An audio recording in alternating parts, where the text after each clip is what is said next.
దేశీయంగా భారత్ బయోటెక్ అభివృద్ధి చేస్తున్న తొలి కరోనా వ్యాక్సిన్కు క్లినికల్ ట్రయల్స్ ప్రారంభమయ్యాయి. హైదరాబాద్ నిమ్స్లో కరోనా వ్యాక్సిన్ క్లినికల్ ట్రయల్స్ ప్రారంభించారు. సోమవారం నిమ్స్ డాక్టర్లు వాలంటీర్కు తొలి డోస్ ఇచ్చారు.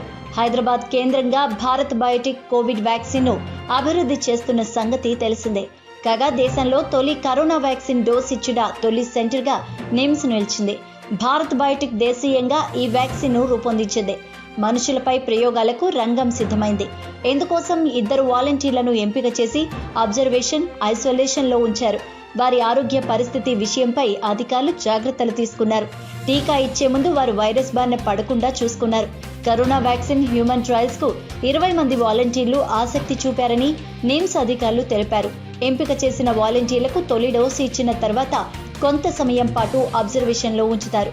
2 వాలంటీర్లకు 2 విధాలైన డోసును ఇవ్వనున్నారు. ఒకరికి ప్లాసెబో డోస్ ఇస్తే మరొకరికి రియాక్టివ్ వ్యాక్సిన్ డోస్ ఇవ్వనున్నారు. ఏవైనా నెగటివ్ రియాక్షన్స్ వస్తాయేమో తెలుసుకోవడం కోసం 24 గంటల పాటు వీరిని అబ్జర్వేషన్లో ఉంచుతారు.